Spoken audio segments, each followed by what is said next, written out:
Hello, everyone, and welcome to part two of our little series on how to take better photos. My name is Frank Spengler, and I'm the media specialist at ADRA Canada.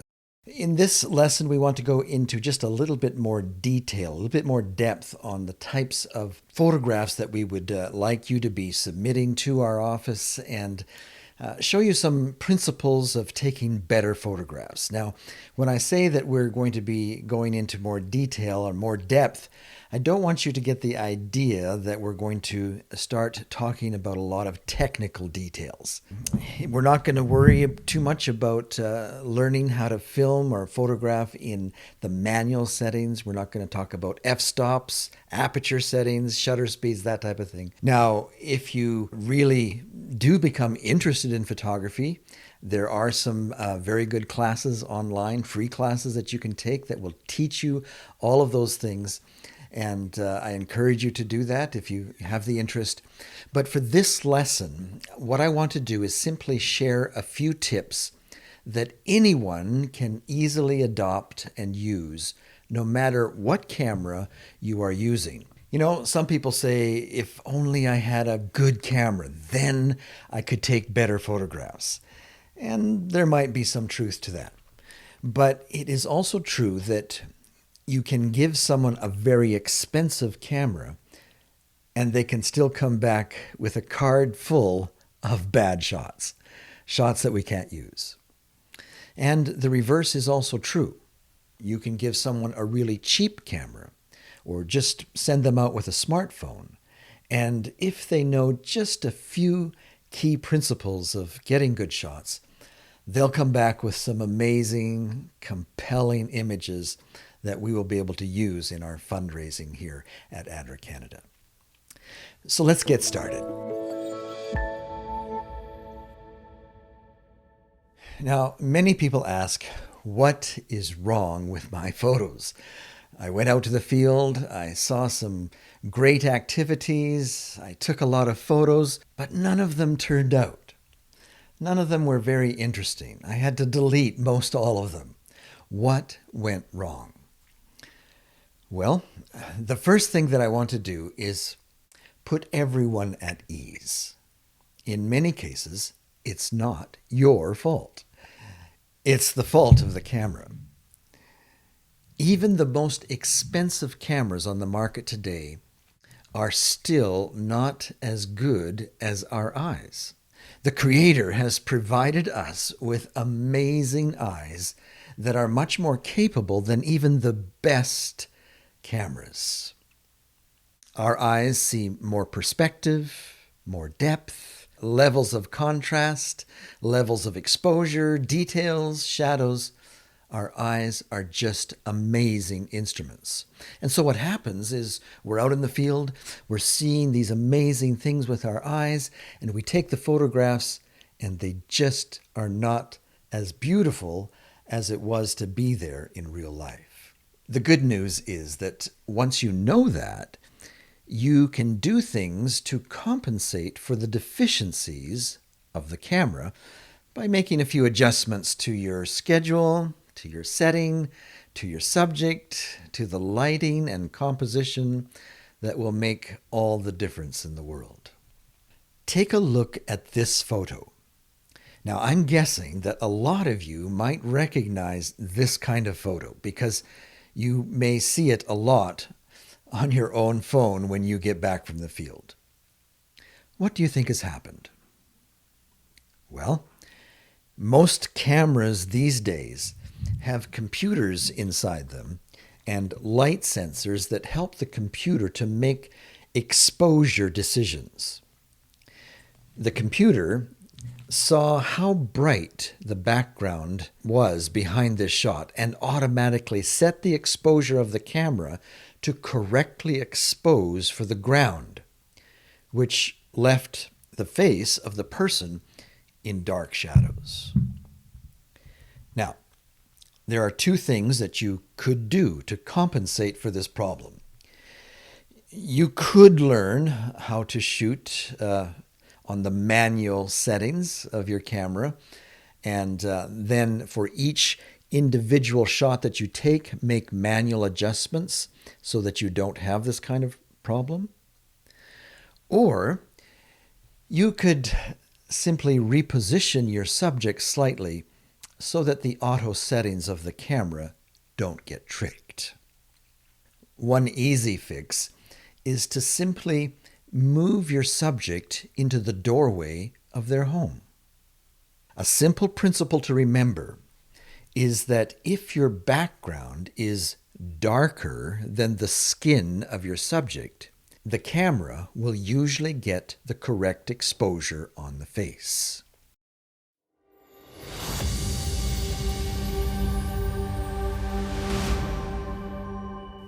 People will ask, why are my photographs so boring?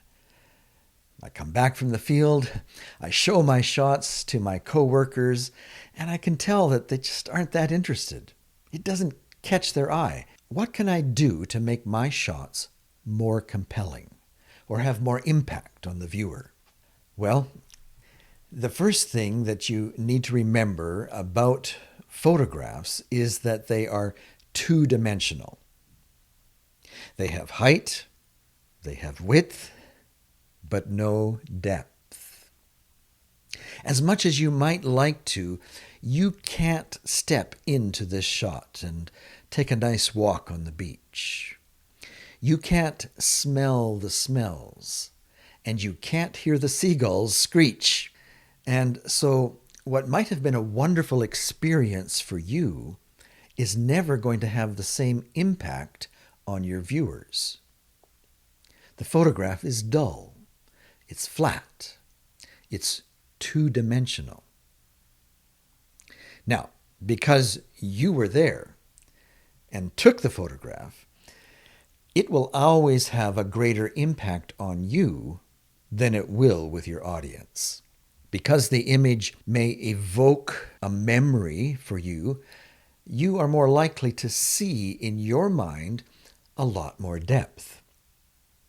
You might, in your memory, hear the waves on the sand, smell the salt air in your mind, but your viewer is never going to feel that same emotion because they weren't there. The good news is that there are a few simple things that you can do to give your photographs a sense of depth that will draw your viewer in. Take a look at this photo, taken at Inle Lake in Myanmar. Does it capture your attention? What are some of the elements that we could identify in this photograph that help capture the attention? Well, there is a sense of depth. There are objects in the foreground. There are repeating patterns. You'll notice with the net, the rings of the fishing net. There are 3 fishermen. And by the way, groups of 3 are always a good thing. They're always effective. There is dramatic lighting. The fishermen are silhouetted by the sun. It's almost monochromatic. It is taken in what I call the golden hour, just before sunset. There are so many elements going on here in this photograph that help draw the viewer in. Let's maybe go back and start with one of the most basic principles of photography. Now, after taking photos for a lifetime, this has become so second nature to me that I do it without thinking. I don't even realize that I'm doing it. And sometimes I forget. I think that a lot of people may have never heard of this before. And that is the rule of thirds. This is where you divide up the viewfinder of your camera into lines of 3, or the back screen of your camera. Now, some cameras allow you to go into the menu settings and actually superimpose this grid of the lines of 3s to help you, when you're first starting to do this, to help you line up the important features of a photograph so that they fall within those lines of 3s. So check out your camera. You might be able to go to a menu setting and put that grid of the line of threes right on your camera. But if it's not, just in your mind as you're looking through the viewfinder or looking at the back of your camera on your smartphone, just divide up your screen in those lines of threes. And as we show you what to do, you'll be able to very quickly compose your shots better. Now, in this example, you will notice that there is a tree on an intersecting point of these lines of three, this rule of thirds.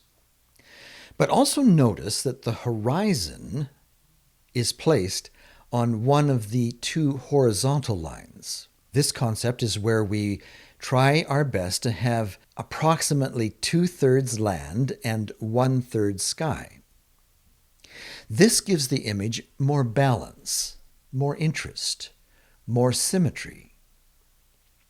But notice that it can be also just as interesting and effective when the horizon falls along the lower third of the image as well. What most people do is simply center and shoot. They'll pick up the camera, they'll point to the subject and just center and shoot. And often the horizon is going right through the center and the person in the shot is right in the center of the shot. Take a look at this lighthouse at Peggy's Cove, Nova Scotia.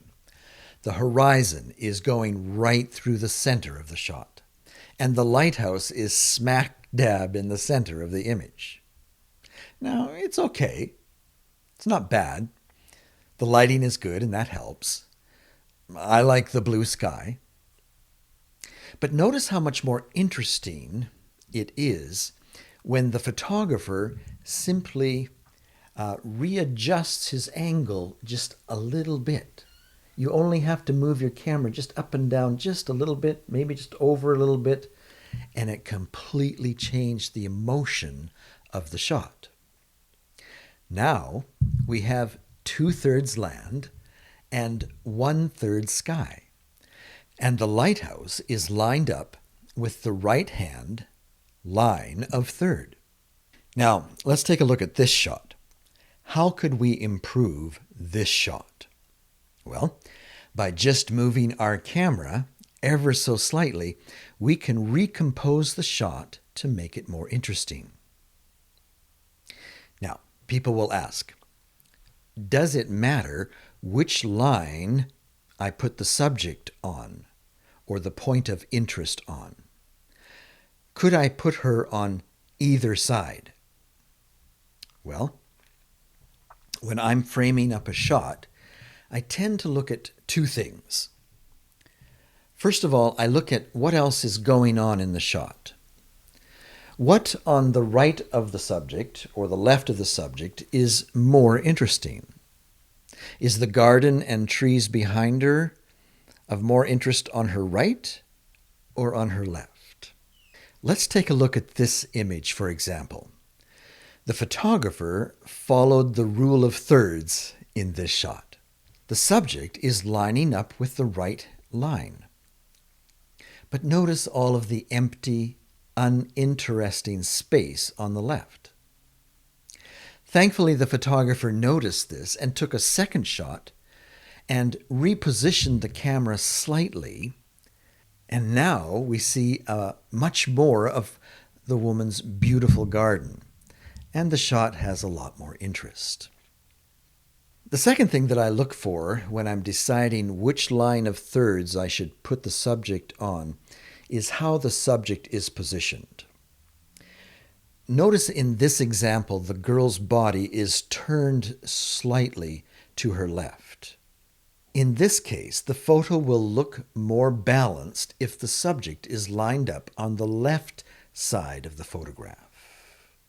This lady's shoulders are angled to her right, so the photograph will look more pleasing if she is lined up on the right side.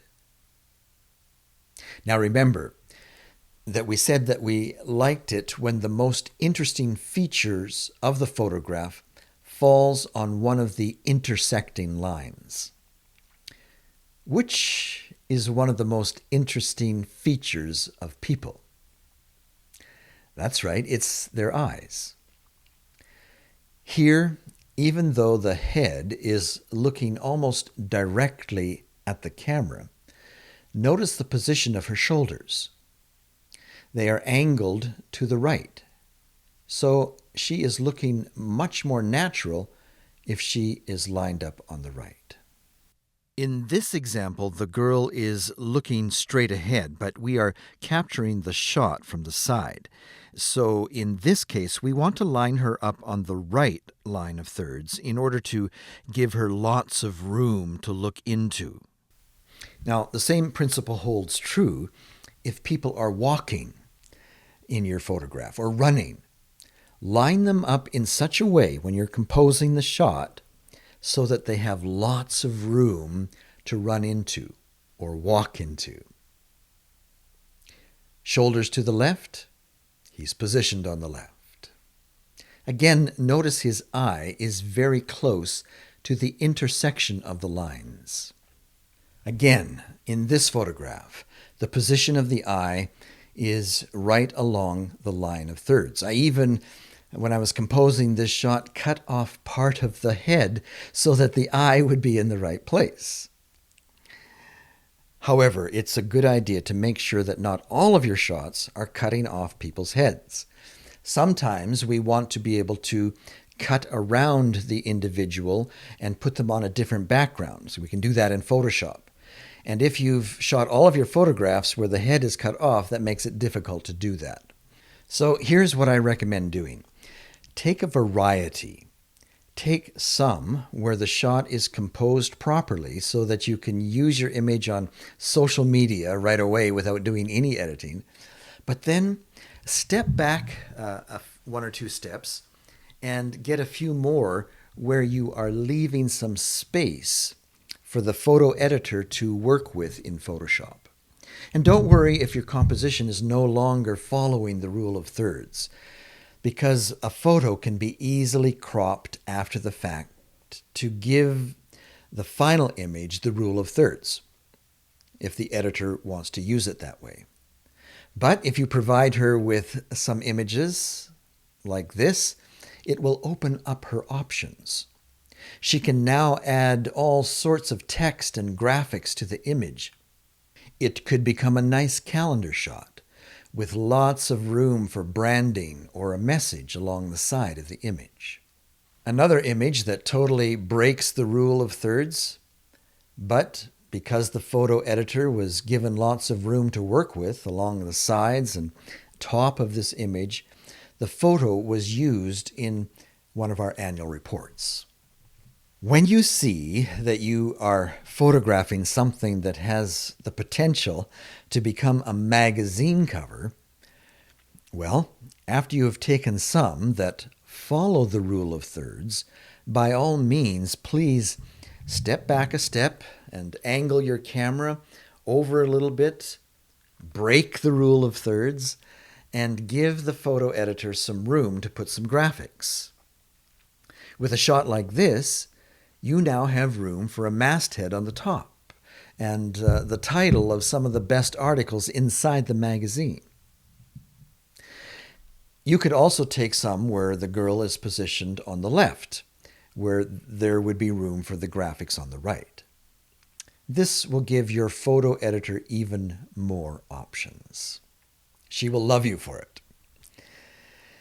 And that brings me to an important point.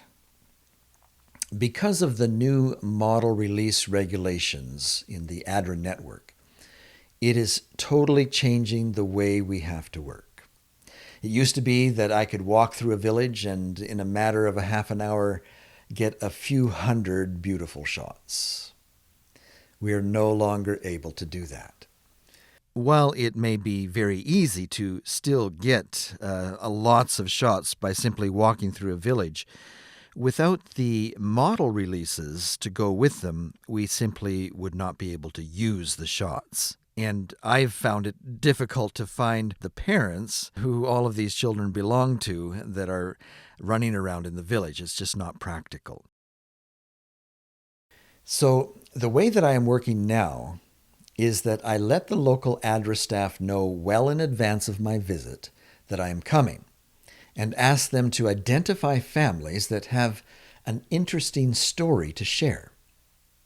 I ask if it is possible to set up an appointment with the family at a time where the whole family can be there, or at least as many of the family as possible. Often it's not possible for the dad to take a day off work to do that. But if we could have the mom and at least all the children, as many children as possible in the family there when I visit, that will be the best. And I ask them to talk to the family, talk to the mother, so that they can be ready to spend a couple of hours with me. We might even take them a little gift of some kind as a way to thank them for spending so much of their time with me. Then I can budget half an hour for the interview, 15 minutes to get all of the model release documents signed, and then maybe an hour or two doing photography of just that family. Get all of the children in all of the different poses with different framing and composition that we talked about. Remember to get the daily life activities, the livelihood shots, the games the children like to play, the work that they do to help out their parents. One more exception to the rule of thirds that I would like you to remember is to get, while you're out there in the field, some sky shots. Remember how we said that the horizon should go through one of the two horizontal lines so that you either have 1/3 sky and 2/3 land, or 1/3 land and 2/3 sky. Well, after you have gotten a number of scenic photographs like that, I would like for you to also sometimes go a little lower, especially if the sky is dramatic with some storm clouds. Because it is just a little bit different, it catches the eye of the viewer. In addition, these can make really nice images to use in PowerPoint presentations because there is a lot of room to put text and graphics up in the sky. Okay, enough on the rule of thirds. Let's take a look at another simple thing that you can do to make your photographs have more impact, and that is get closer.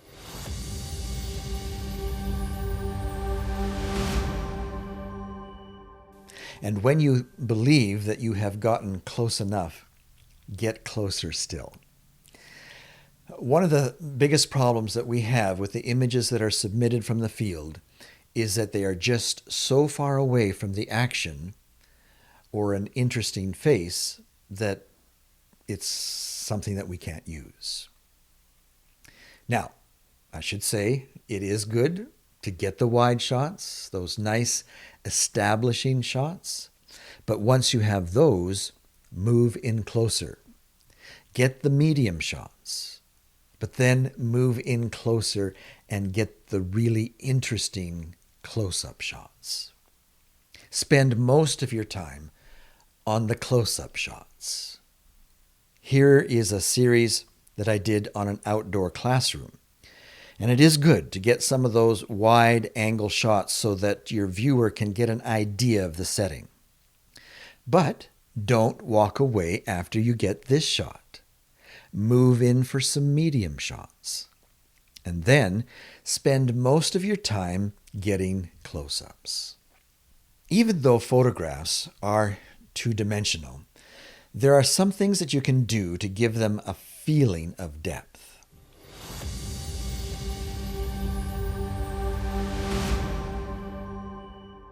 By having large objects in the foreground of scenic shots, you can add a sense of depth, adding that third dimension to a flat photograph. Here is Peggy's Cove again, one of my favorite spots on Earth. A lot of people might just zoom their lens in so that they frame in on the little fishing village. But if you step back or zoom out and include the rocks in the foreground, It adds that sense of 3 dimensions, that sense of depth to the image. Here, you have so many layers of depth. The tree in the foreground, and then the next layer of trees, then the fishing boats on the ocean, the mountains, and then finally the sunset. All of these layers at the different points in the photograph give the viewer a sense of depth. By framing a shot with some bush or trees in the foreground, you can again add a sense of depth. Here, the rocks help add depth. But there is something else here that adds interest as well. It is the repeating pattern provided by the reflection in the water.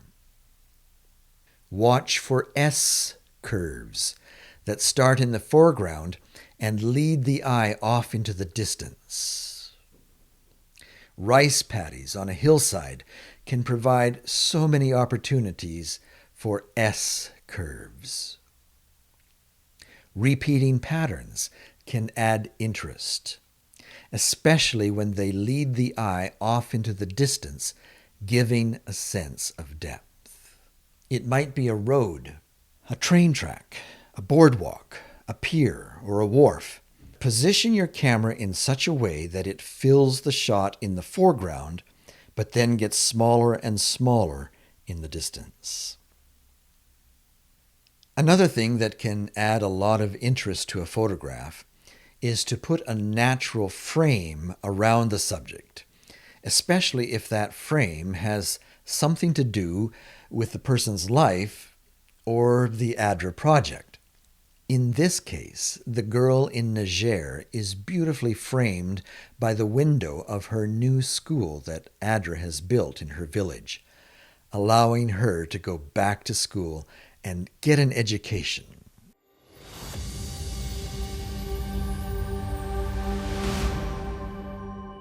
What do we mean by leveling up? Well, this is where we would like you to be sure to make the lens of the camera be on the same level as the eyes of your subject. And this usually means just bending your knees a little to bring the camera down to the level where people are sitting. This shot of kids at a school in Myanmar would not be nearly as effective if I would have just stood over them and pointed the camera down to them sitting at the desk. Sometimes it might be necessary to actually get right down on your knees to get eye level with your subjects. Remember that we like a variety of shots. Some where the students are looking at the camera, almost posing, but others where they are writing at their desk, some where they are looking at the board or teacher, but almost always eye level. But again, there are always exceptions to the rules. Sometimes if you can get up even higher than where you're standing on the floor, maybe up on a chair yourself, or if you're outside, you might want to step into the back of the ADRA vehicle and then point down to a group of children that are looking up at you, so joyful and laughing and excited that the photographer is there. It can have a very nice effect to see that group of children looking up, beaming at the camera. Or even some dramatic low angles where the camera is pointing up.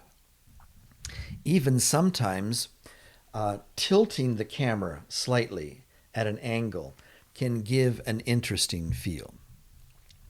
Remember, the rule is to give a wide variety of shots that we can work with. Make sure you get lots that are following all the rules, but then go ahead and feel free to break some of those rules as well.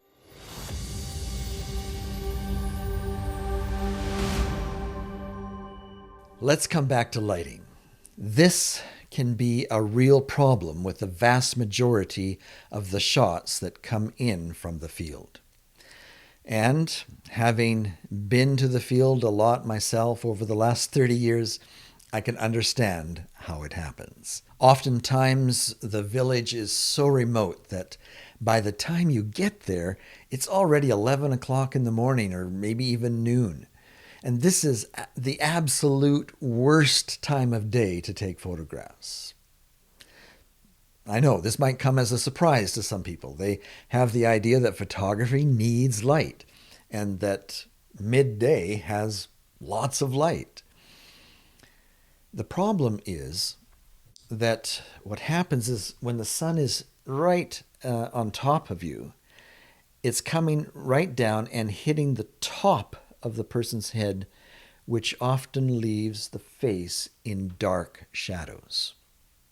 This makes it almost impossible to use the photograph because you can barely make out the features of the face. What to do? Well, here are some things. First of all, do your best to make arrangements to be on location at sunrise or shortly after, and then arrangements to stay until almost sunset. Now, I know that for security reasons that is not always practical, especially when a foreigner comes to visit. But with ADRA employees, it may be more possible for you to either stay close to the village or actually stay over in the village so that you can be there for that beautiful morning and evening light where the sun is coming at an angle and hitting the face directly rather than the top of the head, and is lighting up the face in a very beautiful way. Now, even in the golden hours of early morning and late afternoon, you are still going to have to do some positioning in order to get the good shot. You need to have the light of the sun over your shoulder and coming and lighting up the face of your subject.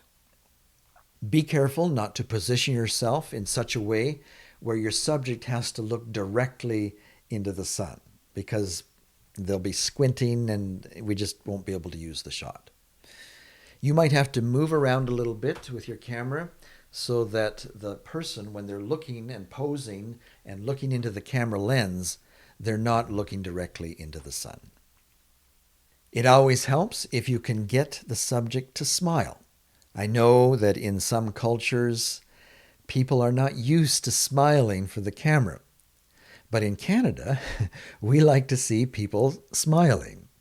It sends a message that they are happy, joyful, appreciative of what ADRA has done for them. And it tends to open up the heart and wallets of our supporters.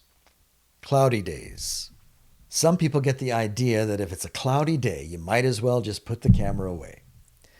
But in fact, a cloudy day can be a great thing for photography, especially the shots of people's faces.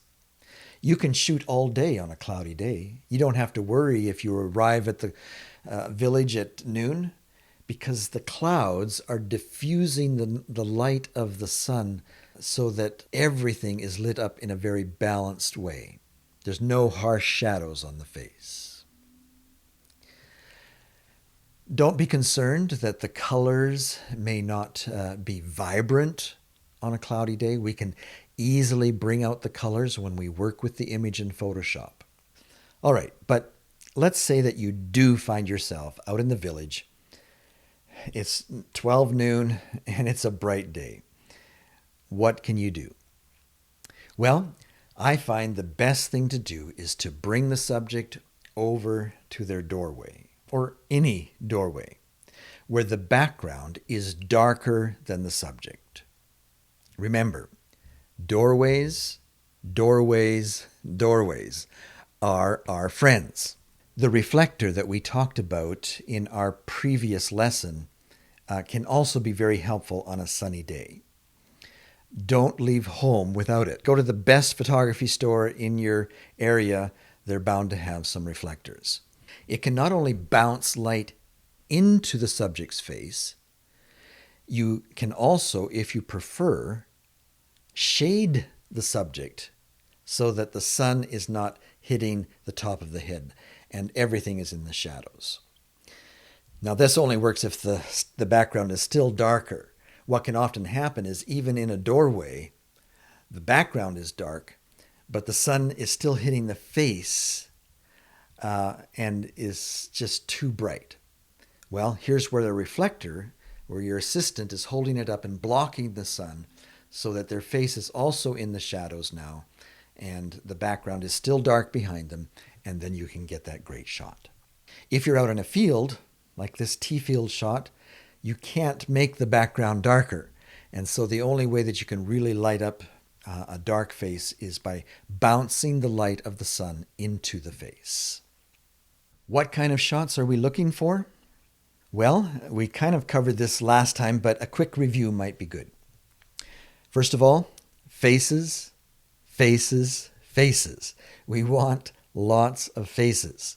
While we are looking for images that depict joy and happiness, it is also okay to show some of the challenges and the need, as long as you can do it in a respectful way.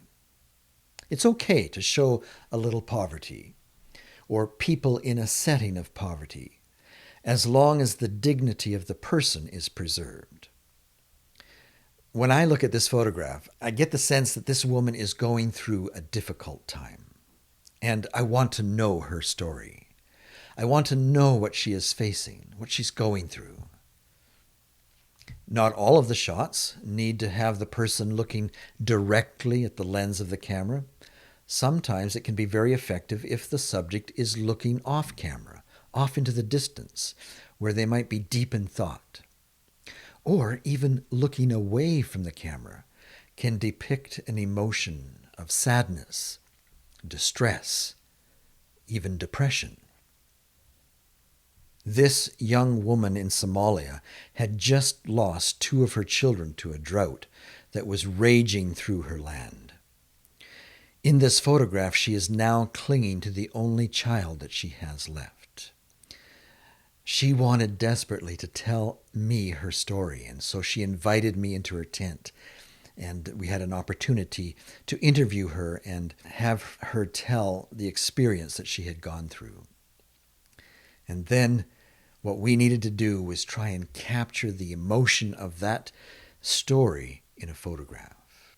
An image that shows a need, that shows emotion, yet with dignity.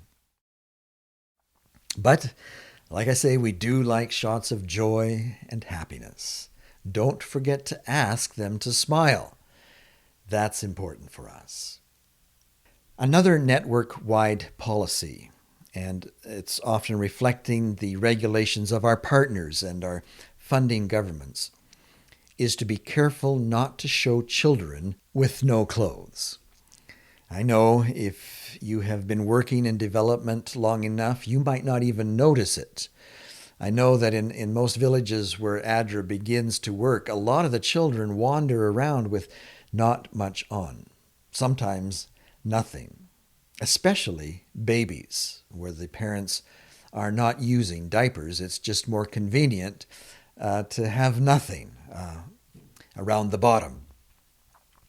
But we just can't use these shots. Unfortunately, there are a lot of disreputable people out there surfing the internet looking for shots like this that might be manipulated or used for child pornography. And we would never want any of our ADRA families or children to be subjected to this type of abuse.